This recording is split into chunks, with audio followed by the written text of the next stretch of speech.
E aí, gente, está no ar mais um Espaço Universitário. Aqui nós apresentamos produções audiovisuais feitas por alunos de comunicação. A 40 quilômetros da costa de Santos há um universo de seres embaixo d'água. São peixes, moluscos, corais e até golfinhos e baleias. Esse local é conhecido como Laje de Santos e é sobre ele que a gente vai falar hoje. A galera de jornalismo da Anhembi Morumbi fez um trabalho sobre esse lugar, que é um dos principais pontos de mergulhos do país. Vamos assistir a primeira parte do doc? Então confira agora Laje de Santos, a Pedra Mágica. Roda aí!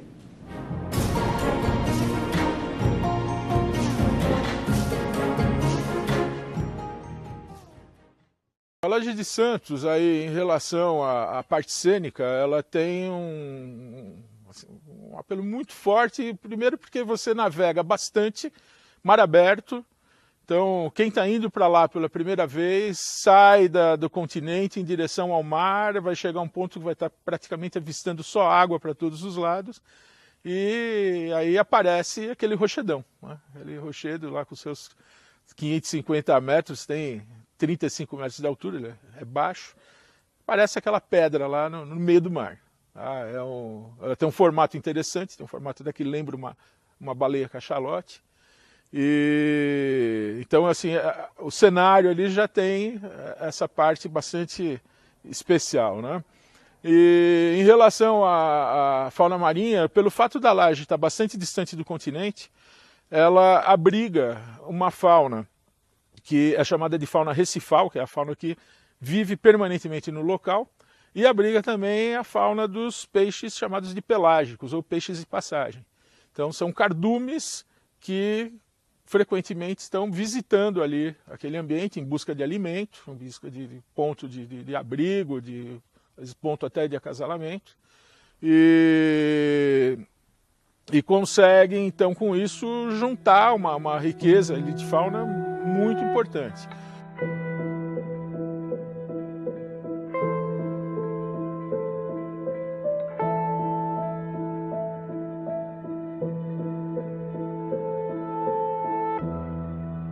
É um dos poucos lugares que você mergulha, faz um mergulho completo.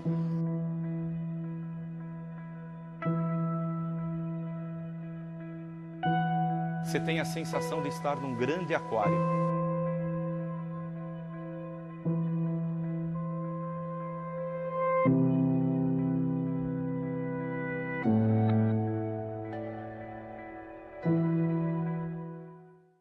Uma publicação científica do Laje Viva de 2008, com essa contagem dos peixes recifais, mais de 196 espécies só de peixes.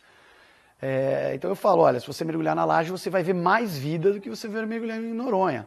É claro que em Noronha você vai sempre pegar água mais bonita, sempre pegar água mais quente, e a laje a maior parte do tempo a água é muito bonita, etc. E você vê muita vida, isso é mais frequente. Às vezes não, às vezes você vai para lá, vira uma corrente errada, você pega água verde, a água está fria, o pessoal em tese perde o mergulho. Mas de forma comum, de forma mais regular, a Laje de Santos apresenta uma abundância, uma proliferação de vida que é muito melhor que é muito maior, muito mais interessante do que Fernando de Noronha, por exemplo.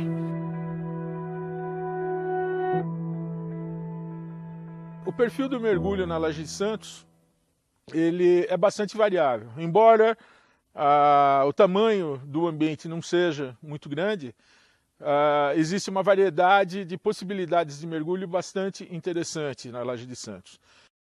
Dirigindo-se para o lado leste da laje, existe um naufrágio chamado Moreia, que foi introduzido na Laje de Santos em 1990 e foi o primeiro naufrágio provocado para a prática do mergulho no Brasil. Ele foi feito escondido, né? Não foi uma coisa autorizada, mas foi colocado lá e ficou, está lá até hoje. E é um ponto, um atrativo forte de lá da laje.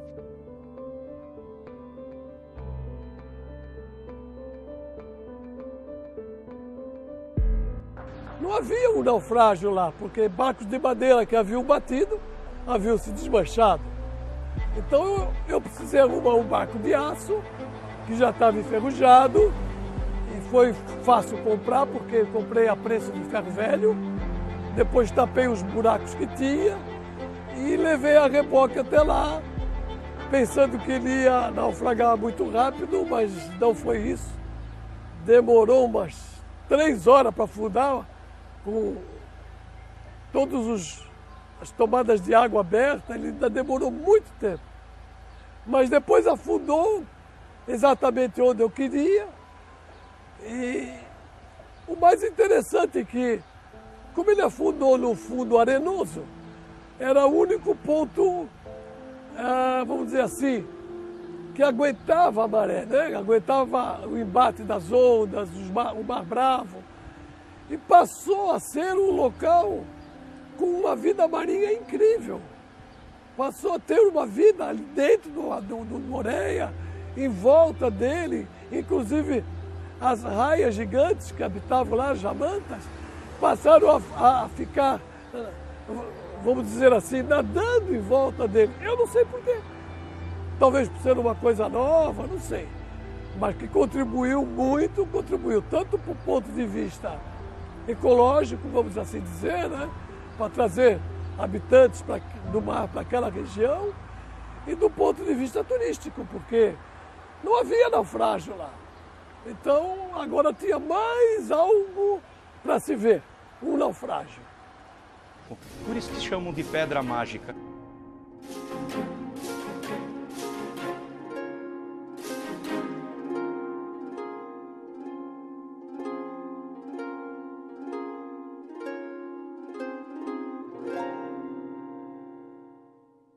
Nos anos 80, o acesso para a laje era um pouco mais restrito em função de disponibilidade de embarcações. Nós costumávamos viajar para lá numa escuna, que saía da ponta da praia, e em condições boas de mar, o tempo de viagem era em torno de 3 horas e meia a 4 horas. Então isso daí já era uma coisa que dificultava. Então o acesso do público mergulhador era pequeno. Também nos anos 80 o número de mergulhadores formados aqui no Brasil não era muito grande. Existia o pessoal que ia para lá para pescar, mas sempre com muita dificuldade. Existia a pesca comercial, a laje não era parque ainda, então a pesca comercial era permitida. E tinha também a pesca esportiva. Então havia, na época, um impacto um pouco maior em cima lá das espécies de peixes que habitam a região. Era uma atividade muito nefasta, né? Porque eles colocavam a rede no paralelo da rocha, e a rede, com armadilha, ela não pegava só o peixe que o pescador queria, pegava tudo que era peixe. E aí, quando o pescador ia visitar a rede, tirava aquilo que era de interesse, punha na geladeira do barco, e o restante jogava tudo fora, porque já estava morto. Então, aquilo era muito ruim.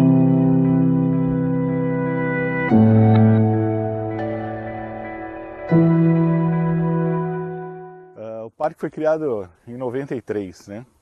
Um movimento de mergulhadores, ambientalistas, operadores de mergulho, vendo a Laje de Santos como uma pérola no Atlântico, né, que a gente tem aqui na frente, tinha a preocupação de transformar. E funcionários do Instituto Florestal, na época, ligado à Secretaria Estadual do Meio Ambiente, que fazia a gestão das unidades de conservação. Atualmente, quem faz a gestão das unidades de conservação é a Fundação Florestal.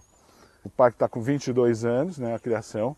Hoje a gente tem um plano emergencial de uso público, que é o que nos ampara perante o SNUC, enquanto não tem a implantação do plano de manejo, que a gente está vendo se consegue para o ano que vem.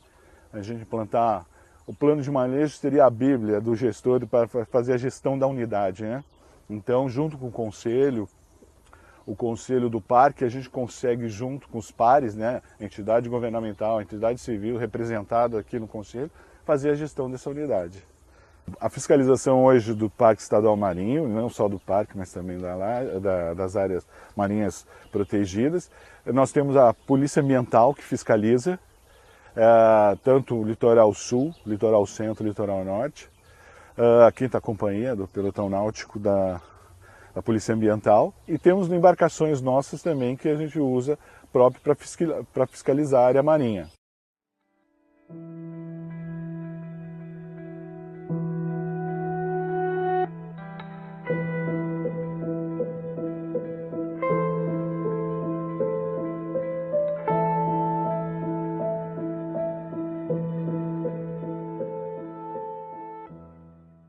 Muito interessante. E para falar sobre os bastidores da produção, a gente recebe aqui os jornalistas Fábio Amorim e Eduardo Jesus. Muito bem-vindos. Obrigado. Para começar, como vocês descobriram esse lugar?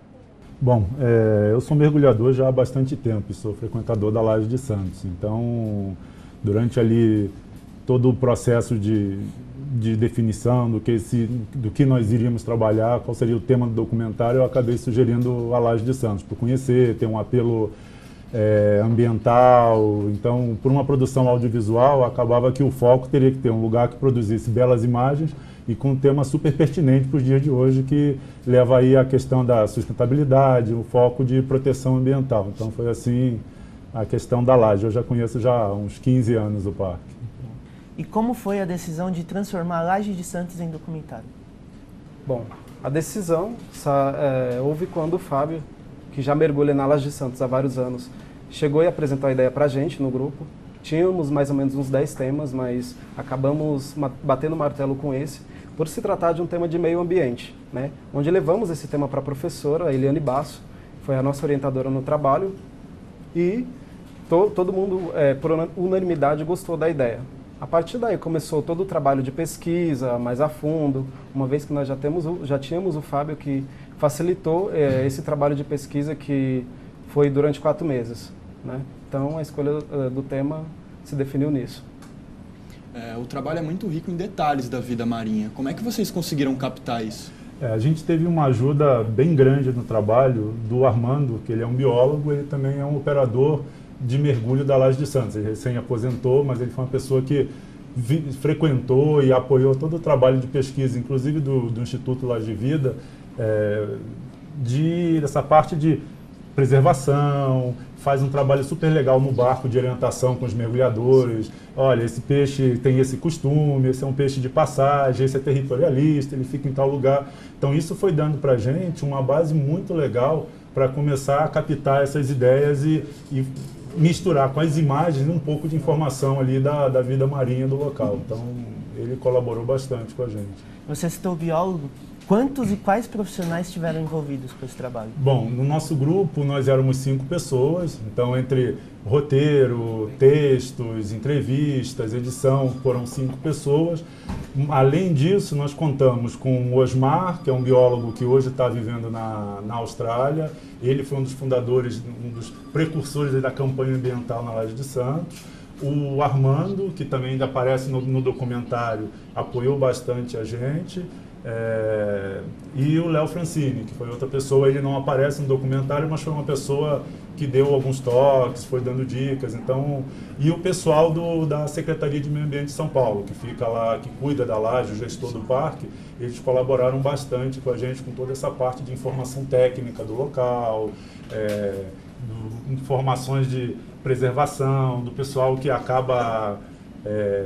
como fala, a turma que acaba furando ali o bloqueio do parque, pratica pesca ilegal. Então eles colaboraram bastante. Nós tivemos uma participação aí de mais ou menos umas 15 pessoas no total, colaborando com informação para a gente poder assim, consolidar em 20 minutos de documentário. Sim. Foi um desafio muito legal.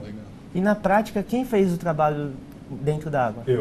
Eu sou mergulhador e fã da laje já há bastante tempo, então isso deu uma facilitada boa para a gente no trabalho. Foram mais ou menos 3 meses de mergulho, indo todo final de semana para Santos, porque acontece que o mar, o peixe não está no local programado, então você tem que ir bastante. Tiveram dias que a água estava ruim, voltamos sem imagem nenhuma, tiveram dias muito bons, e a gente foi fazendo esse trabalho, né? Então, foi uma época, o documentário foi feito aí por volta do mês de setembro, nós começamos, e foi uma época de muita chuva. Então, houveram viagens que nós chegávamos lá, o barco navegava meia hora e o tempo virou, o mar está muito bravo, temos que voltar por questão de segurança. Então, voltava, todo mundo mal-humorado, tudo. Então, assim, foram 3, 4 meses aí de trabalho para produzir as imagens. E como você já é mergulhador, como é que foi entrar com a câmera embaixo d'água? Foi legal, eu já pratico foto subaquática já há um bom tempo, né? Para mim a novidade foi o vídeo. Então foi a câmera que a gente utiliza, ela faz vídeo também, então o grande desafio foi mudar ali a cabeça para o que está acostumado a fotografar e passar a filmar. Então eu fiz um trabalho ali de aprendizado, de estudar um pouco, fizemos alguns testes, os primeiros mergulhos não foram tão legais, mas a gente conseguiu se acertar aí no decorrer do trabalho, foi então, bem legal. Vocês tiveram que se adaptar ao mar, como que foi isso? Ao mar em si, eu já estou bem familiarizado, né? O grande desafio foi produzir um documentário para o mar, porque é uma caixa de surpresa, a gente nunca sabe o que encontra lá. Então, quando você vai sem compromisso, é aquela coisa, vamos mergulhar, o mar está bom, o mar está ruim, foi uma diversão. O mergulho tem muito esse lado social, ali você encontra médico, secretária, desempregado, estudante, e é muito legal aquele tempo. A laje a gente leva mais ou menos 1h30 de barco, então aquela 1h30 você socializa, conversa, e foi essa parte muito legal. Agora, a parte do mar para produzir, quando ainda mais a gente já foi com um roteiro, tinha um roteiro pré-programado, que tipo de imagem nós deveríamos buscar, e isso foi o maior sufoco, porque você caía na água, eu caía na água para procurar aquela cena que já estava roteirizada. Sim. E, cara, o peixe você não paga cachê para ficar na posição. Precisamos de um vídeo de 5 minutos de uma tartaruga. E quem disse que a tartaruga aparecia? Então, essa adaptação de tocar um documentário num ambiente que a gente não consegue prever foi muito legal, foi desafiador. Tiveram dias de desânimo, onde voltava para casa e, cara, não fizemos nada. E aí, está chegando a data que tem o deadline para a entrega do documentário. Foi um trabalho de conclusão de semestre da matéria de documentário lá na faculdade. E a gente tinha a pressão do tempo e a imagem para produzir. Então, isso foi uma adaptação, assim, um desafio muito legal. E para você, Eduardo, como foi isso? Então, tivemos uma facilidade também. Conseguimos bastante imagens também de arquivo, né, Fábio? Além das que ele já tinha feito também, né? No documentário, nós tivemos aí aquelas imagens do tubarão-baleia, elas são imagens de arquivo. Foi uma cena que o próprio Guilherme relata que foi uma grata surpresa. Então, essas imagens e as imagens de documentação das raias-mantas, elas são imagens de arquivo. As raias-mantas aparecem na Laje de Santos entre maio e junho, julho. Após esse prazo, é pura sorte encontrá-las, é muito difícil. Então a gente contou com algumas dessas imagens. Nós tentamos bastante encontrar as mantas, mas infelizmente elas não deram ar da graça durante o documentário. Eu já havia visto no passado, mas tinha foto, como eu comentei. Sempre pratiquei fotografia subaquática, então, mas foi um trabalho muito interessante. Assim, ficou um gostinho para, quem sabe, estendê-lo para um TCC no final do curso desse ano. Um dos entrevistados, ele afirmou que a Laje de Santos é parecida com o Fernando de Noronha em São Paulo. Vocês concordam com essa afirmação? Bom, do ponto de vista subaquático, sim. É que a Laje tem uma característica muito legal. Ela é uma pedra no meio do oceano e não tem mais nada. Então, os peixes acabam utilizando aquela região como um abrigo para dormir. Tem muitos peixes que são territorialistas, eles vivem sempre naquele mesmo local. Então, a laje virou um abrigo para peixe. Tem corais, então eles se alimentam de corais.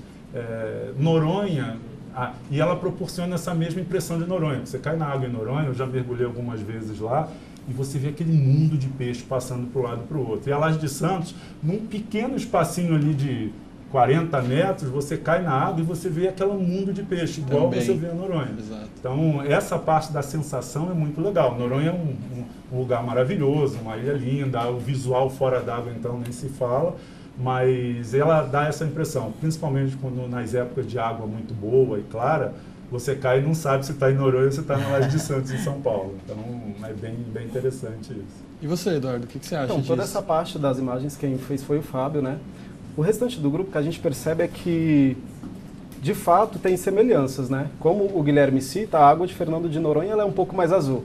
Já a da laje, ela depende do tempo, né? Sim. Um dia está mais frio, outro dia está mais azul, outro dia está mais cinza, enfim. A gente teve mais essa visão de assistindo às imagens mesmo. Certo. O Fábio, que tem há muitos anos a experiência de estar lá de fato e sentir como que deve ser muito bom, né? Sim, com certeza. Nós tentamos viabilizar para o resto do grupo o mergulho na laje, sim, mas a laje ela não é um local de mergulho, não é um local para iniciante. Então, isso ia requerer treinamento, uma certa especialização do pessoal. E por questão de segurança, acabamos abortando um pouco essa parte de vamos levar todo mundo para baixo d'água.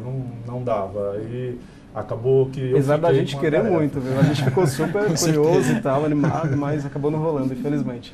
Mas foi muito bom essa parte da água. Eu sou fã do parque, então sou suspeito para falar.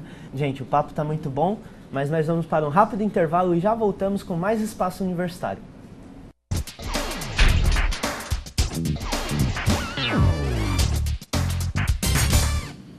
Estamos de volta com o Espaço Universitário.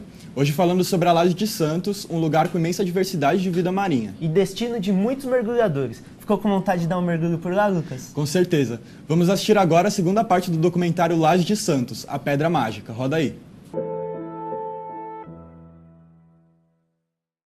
O Instituto Laje Viva está completando 12 anos, ele foi criado em 2003, ou seja, 10 anos depois da criação do parque, 10 anos depois da elevação daquela área à condição de unidade de conservação, a condição de Parque Estadual Marinho da Laje de Santos. Foi o primeiro parque marinho, né, do estado de São Paulo. E 10 anos depois a gente ainda notava que mesmo sendo uma área protegida, mesmo sendo uma área de parque, ainda acontecia muita pesca ilegal, ainda acontecia muita visita de caçador submarino. E a gente sabia que a presença do mergulhador naquela região era uma presença muito marcante, muito importante, porque os olhos do mergulhador eram os olhos que protegiam aquela área. Então a gente assumiu isso como uma responsabilidade nossa, dos mergulhadores. Então foi um grupo de mergulhadores que começou o Laje Viva para auxiliar nesse olhar, né, de preservação. O projeto Mantas do Brasil, ele é curioso porque apesar dele ser um projeto do Laje Viva, o embriãozinho dele nasceu antes mesmo do Laje Viva nascer. Isso em 2001, quando o mesmo grupo de mergulhadores que acabou iniciando o Laje Viva, mergulhando como turistas regularmente no parque, acabou se deparando com as mantas gigantes. Obviamente é uma experiência assim, que eu realmente desejo que todo ser humano de bem passe um dia na vida, porque é um encontro maravilhoso, é um encontro de qualidade com um animal curioso, dócil, ao que tudo indica, muito inteligente, que vem para cima do mergulhador realmente propiciar uma interação muito bacana. Então, em 2001, a gente teve essa experiência e, através das fotos que a gente fez no mergulho de turismo, a gente acabou vendo que era possível distinguir um animal do outro pelas marcas que elas têm na barriga. E, a partir de então, a gente começou a colecionar figurinhas. A gente ia, na época da visitação sazonal das Raias Mantas, intensificando os mergulhos para poder trazer o maior número possível de registros. Então, virou uma coleção de registros. Essa coleção de registros, que começou antes mesmo do Laje Viva, na mão de um biólogo que sabia o que estava fazendo, né, o biólogo Osmar, virou uma publicação científica mostrando a sazonalidade da visita desse gigante marinho à região da Laje de Santos, à região do litoral paulista. E esse ano nós lançamos o Banco Brasileiro de Mantas. É uma ferramenta digital que está à disposição, né, de todos, é de consulta pública. Então a gente não acredita muito em pesquisa marinha daquelas que a gente só, né, guarda na gaveta. Pesquisa marinha é bacana quando ela ajuda, quando ela é ferramenta de preservação. Então todo o nosso banco de dados de mantas está disponível pela internet, no site do Projeto Mantas do Brasil.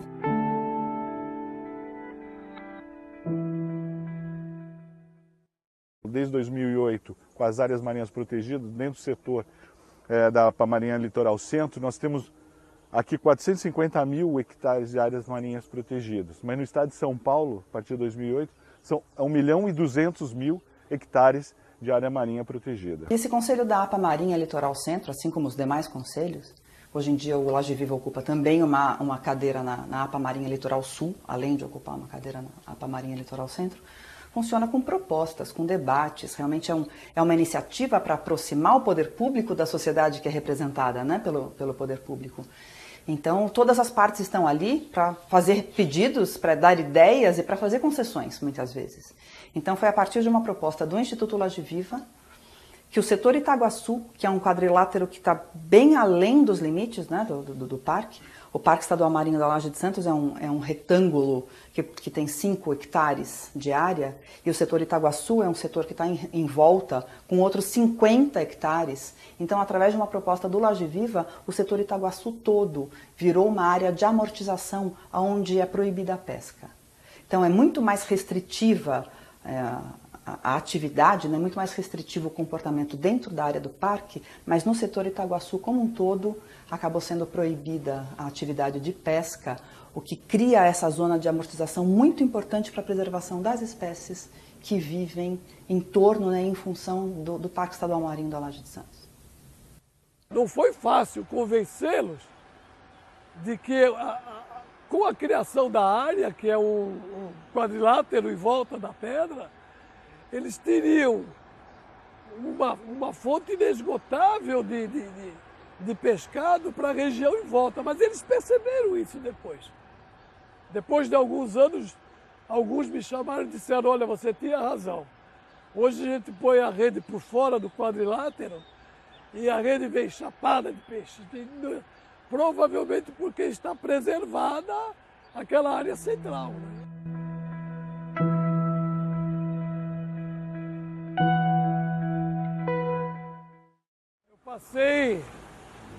Eu passei muito mais tempo com aquela pedra do que com a família. Se você levar em conta os momentos de reunião familiar, que geralmente acontece sábado, domingo e feriado, eu estava lá. Isso trouxe alguns problemas do ponto de vista familiar, sabe? Houve É evidente que a esposa ficou chateada, a filha também, né? Eu cheguei até a apelidar o local com uma grande pedra mágica. Porque aquilo é muito especial, não tem...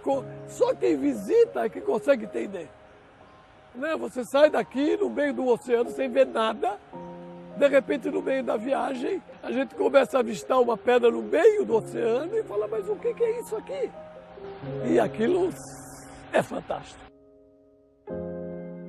Laje é um lugar tão especial, é um lugar que conquista a gente. Sabe? Ela acaba se tornando aí uma paixão do mergulhador e um marco na vida aí de quem pratica essa atividade.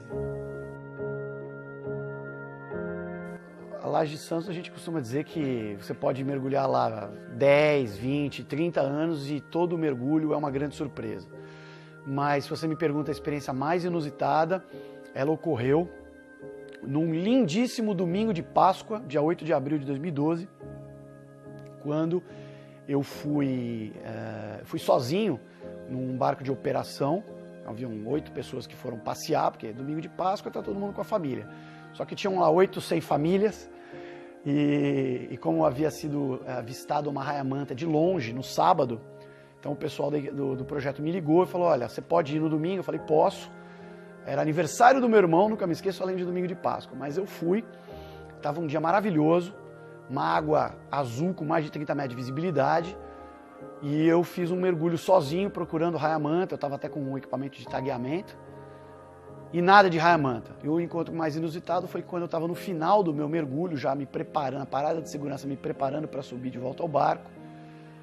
Passou por baixo de mim, literalmente por baixo de mim, a 10 metros de profundidade a mais, um tubarão-baleia, que foi, assim, demorou alguns segundos para cair a minha ficha, porque não é aquele formato que você está esperando, não é aquele animal que você está esperando ver. E eu tive a oportunidade de fazer o registro dele inteiro, e existe um projeto de fotoidentificação desse animal, então você tem que fazer a foto dele dos dois lados na área da nadadeira peitoral, na lateral, né?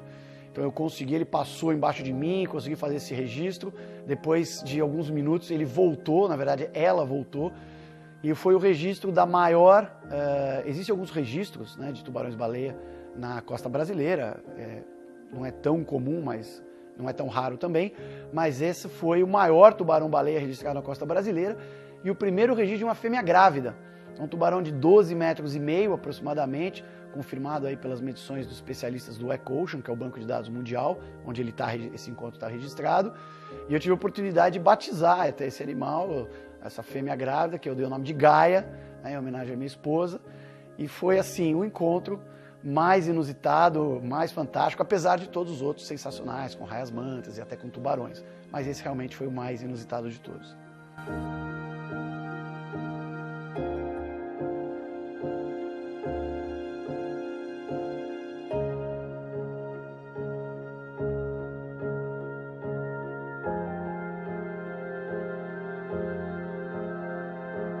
Acho que uma frase que resumiria esse processo todo é: cada um de nós tem que fazer aquilo que estiver ao seu alcance. Eu estou fazendo a minha parte. Então, fica aqui um apelo, né, para que todos nós, perto de casa, observa o teu ambiente, o lugar onde você visita, aquilo que te incomoda. Cada um de nós tem que fazer a sua parte. Senão, quem vai dançar, quem vai deixar de existir nesse planeta, não são nem as raias-mantas, somos nós mesmos. Cada um precisa se mexer e fazer a sua parte.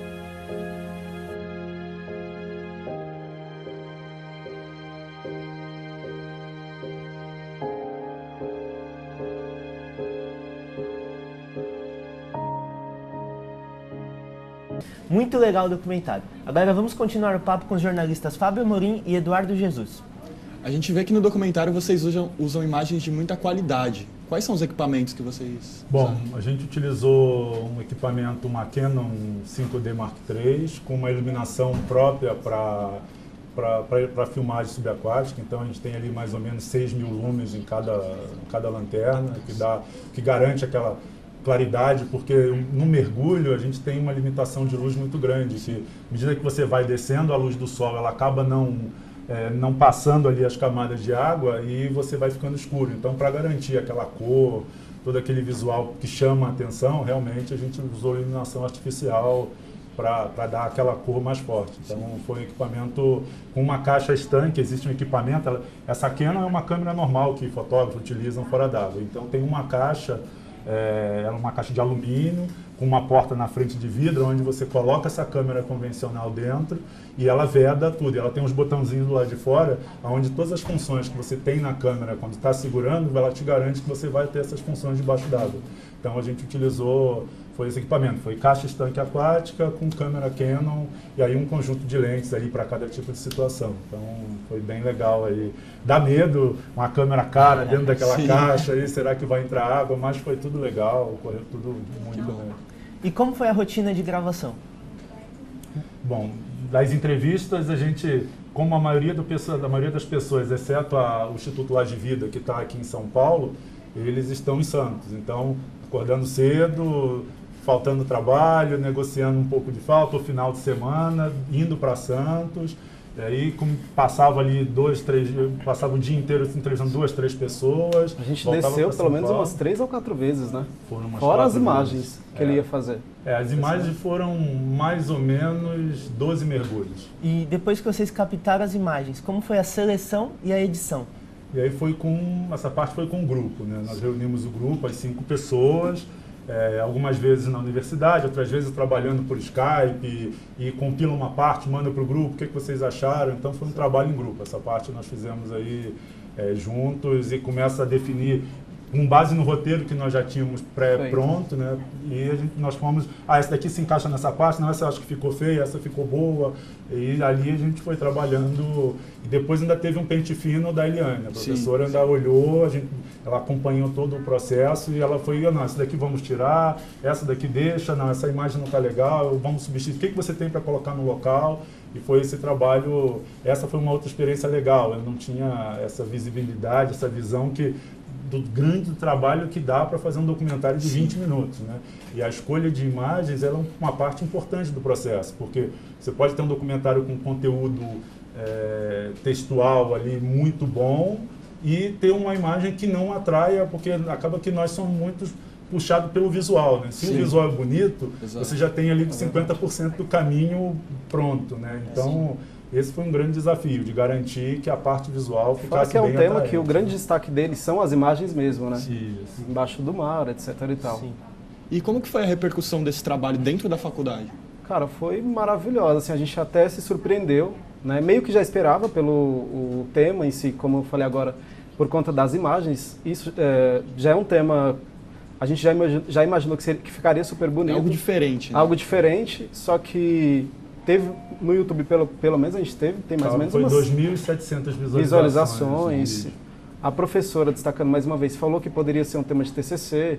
Na sala todo mundo ficou impressionado com o resultado, parabenizando a gente. Então foi um resultado mais do que positivo. Né? Ele foi divulgado a universidade tem um site no YouTube onde ela divulga alguns trabalhos selecionados, o Take One. Nós fomos selecionados para o YouTube, então já foi muito legal para a gente. A repercussão na sala foi muito jóia. As pessoas não... A gente manteve tudo meio que em segredo até o dia de apresentar o trabalho. Mas todo mundo meio que já estava curioso por se tratar de um tema super diferente, né? Inovador no caso. Então foi muito legal a reação dos colegas.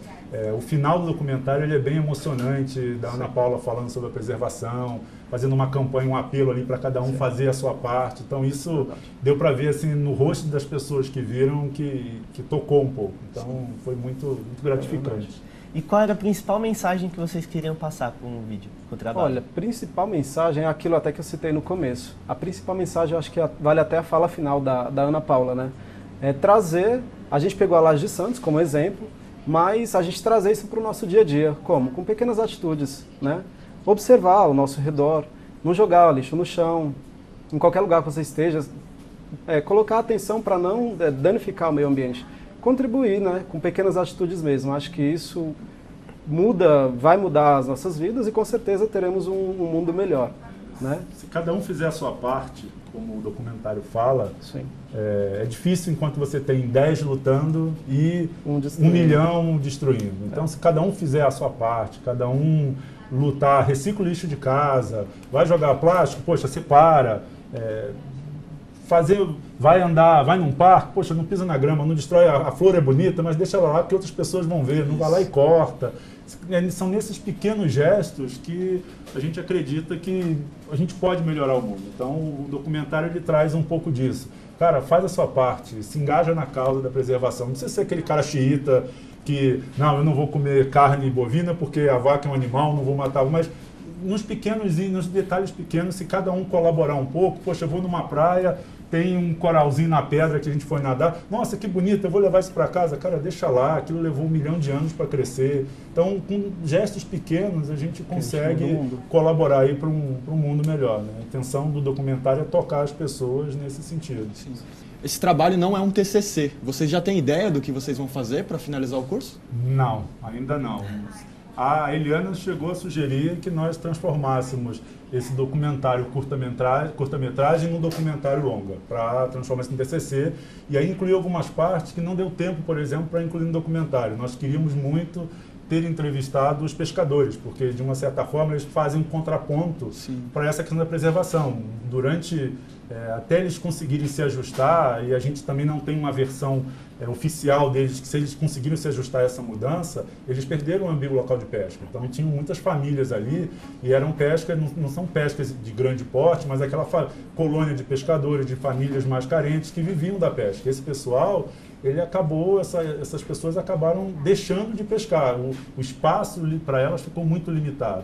Mas isso gerou um problema para essas famílias. Então o legal seria incluir no documentário como eles se viraram, o que aconteceu. Durante um tempo, como mergulhador, eu ouvi bastante briga, você ouvia sempre na marina, onde ia sair com um barco, o pessoal que eles criticavam, mas eles devem ter se ajustado de alguma maneira, porque já fazem aí mais de 15 anos que tem o parque e eles continuam vivendo. Então a ideia seria, talvez, estender esse documentário e a gente trazer todo esse lado social que o parque o impacto social que o parque acabou gerando, né? Esse pode ser uma opção, mas não sei. Ainda temos aí até junho, mais ou menos, para decidir qual vai ser o tema. Então esse é um assunto aí para ir discutindo daqui para frente. E você, Eduardo, você concorda com essa ideia inicial ou você tem outras? Concordo, sim. Na verdade, hoje estamos em grupos separados, mas a ideia do Fábio é muito válida, né? Uma vez que realmente ficou vaga essa outra parte, quanto aos pescadores, porque eles realmente perderam.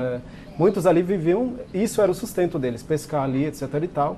Depois que virou o parque, foi proibido. Então, realmente, seria legal escutar essa outra parte, esse outro contraponto, né, no caso. Para fechar, quais são as dicas que vocês gostariam de deixar para quem está iniciando um documentário agora? Minha recomendação é pesquise. Pesquisa a fundo, seleciona quem vão ser os entrevistados, roteiriza tudo antes, não vai para a rua sem ter um roteiro em mão do que você tem que fazer, principalmente se for um trabalho de mar, onde você tem um ambiente imprevisível, com roteiro já é difícil, sem roteiro é pior ainda. Então, eu acho que essa seria a dica, é o pré-trabalho do documentário. Na verdade, essa parte de pesquisa é fundamental na carreira do jornalista, né? Mas o mais importante, eu acho que na produção de um documentário é a organização da parte técnica. Como o Fábio citou, a gente dividiu as funções, fomos super organizados, cada um conseguiu fazer sua parte com excelência e com isso conseguimos fazer um grande documentário. Né? E a dica é essa, cara, se programa, pesquisa, se estrutura, porque se vocês fizerem uma base, se quem está fazendo o documentário, a equipe de produção, fizer uma base legal, bem trabalhada, a margem de erro é bem pequena e você evita retrabalho, principalmente quem vai fazer trabalho com locação fora da cidade. Sim. Tem estudante, para a gente é mais difícil o custo, tem que gastar grana para viajar, então a pesquisa e a estruturação ali, o pré-trabalho é muito importante. Sim. Eduardo, Fábio, muito obrigado pela presença, o papo foi ótimo, parabéns pelo trabalho. Vocês querem deixar algum contato? Bom, vocês podem entrar em contato comigo pelo e-mail amorim.fabio@gmail.com. Bom, primeiro eu quero agradecer aqui o espaço que a TV Câmara abriu pra gente, a vocês também, ao restante do grupo que não está aqui presente, a Ariane, o Cláudio, a Renata e a Marcela, e deixar o meu contato, no caso o Instagram, Eduardo Jesus Oficial, quem quiser seguir, tá lá. E se você, como eles, tem algum projeto audiovisual aí no seu portfólio, manda pra gente, quem sabe você não vem aqui apresentar o seu. É só mandar para tv@câmara.sp.gov.br. E não se esqueça também de curtir nossa página no Facebook. Tchau, gente! Tchau, tchau, até mais! Tchau.